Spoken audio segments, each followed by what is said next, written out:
Hello, folks. This is Pastor Mike Hoggard, and I never thought I would ever be making a video like this. But we have apparently a very serious problem.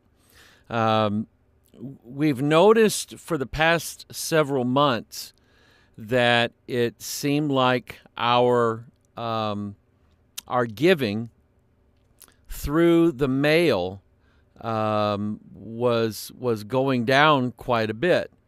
Now, every year there are times when it rises and people give a lot, and there are times when it goes down and people don't give much, and we're used to that.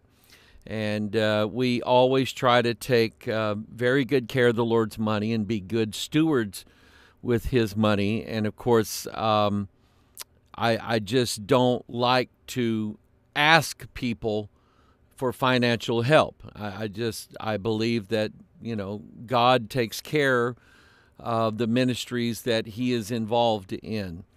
But it seems like the Lord is leading me to address a situation that we think is going on and has been going on for several months now. Usually on Mondays and Thursdays, our church secretary, Rose, will make a deposit. She usually lets me know, generally what that deposit is. I don't see who gives and who doesn't. But anyway, in the past several weeks, those deposits have been noticeably low. In other words, they're low enough to where it's gotten my attention. I've been doing a lot of prayer on the situation, and even asking God, hey God, if there's something that is amiss with me or with the church or with the ministry, if there's something you would have us do, then please show it to me.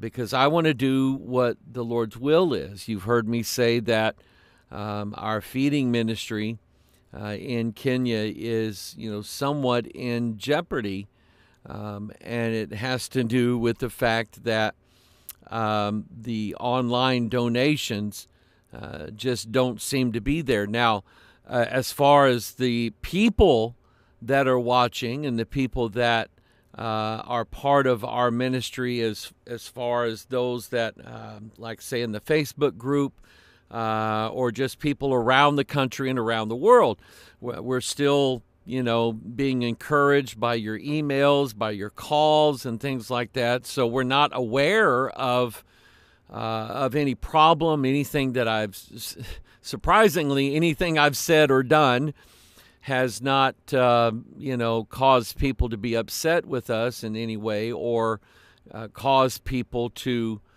withdraw their giving to us. The thought then came to me, actually Monday. Somebody mentioned, I wonder if somebody is stealing our mail. Well, I hadn't thought about that. But then I started really, putting some thought into that.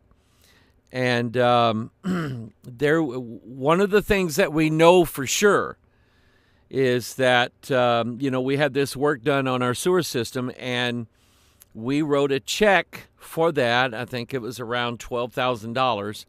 We wrote a check for that, and our secretary, Sister Rose, mailed that check July 5th, the day after 4th of July. And she called the company today, and it's been a full week. Now, this company is just in, St. Louis. It shouldn't take a week to get up there. It should only take, at best, a day to get there, or possibly two. But as of this morning, they still have not received the check that we sent up there. And so that has me worried now that somebody is stealing our mail to hurt us in some way. I don't know if they're taking the mail and somehow, some way, cashing it in. Every now and then somebody sends cash money. We don't recommend it, but every now and then somebody does. And that's always either put in the bank or put in a safe. And but we've just seen every week the donations get smaller and smaller and smaller. And somebody sent me an article that just came out June 22nd. It says, avoid mailing your checks, expert warn. Here's what's going on with the U.S. Postal Service. A surge in crimes targeting the U.S. Postal Service has some experts warning Americans against sending their checks through the mail. The USPS last month cautioned that it has seen an increase in attacks on letter carriers and mail fraud incidents, with 305 mail carriers robbed in the first half of fiscal year 2023, on pace to exceed the previous year's 412 robberies. At the same time, fraudsters are targeting mailboxes, either stealing letters directly from residents' homes or from the blue USPS collection boxes, the Postal Service said. The rise in crime targeting postal carriers and mailboxes heightens the risk that mailed checks could be stolen, as has been documented in incidents across the nation. For instance, a rash of thefts from blue collection boxes in Milwaukee led to the breakup last month of a criminal ring.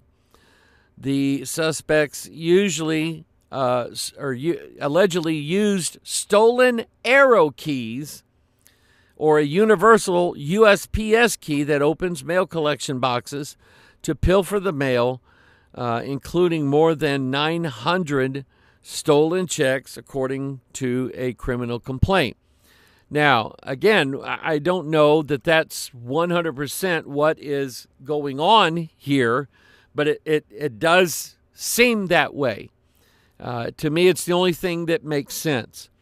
So one of the things I'm asking you to do is, if you know that you have sent us a donation in the mail, you may want to check your bank account and make sure that that check has been cleared by our bank and you've received some form of notification of it.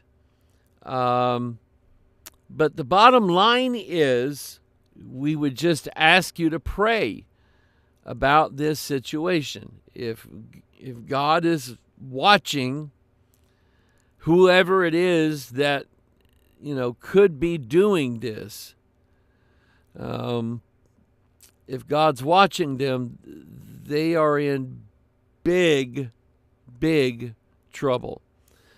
And so I just wanted you to make you aware of why I've been saying that some of our ministries are in jeopardy. Our feeding program, if we don't get in the donations from all you good people that help us feed those people, if that's not coming in for one reason or another, we simply can't feed the people. We don't have the money. We don't have any government grants that are helping us do it. There's just nothing there. And our accounts right now are getting about as low as I've ever seen them in a long time. And so I'm just asking you to help us pray about this situation, that God would help us out and God would bless us. And I will say, if God lays it on your heart, then certainly it's more than appreciated. Those of you who both help us out on a monthly basis and would help us out once again, if you could. So you know where my heart is. My heart is for the Word of God and the ministry of God, the ministering of that Word, and the ministry of bread to the starving people, and then ministering the gospel to them. That's where my heart is. And that's where my prayer is, that God would do that here for us. Anyway, this is Pastor Mike. God bless you. I love you. I promise you, you are the reason why we do what we do. And we certainly would love to be able to continue to do those things for you as long as we possibly can. God bless you.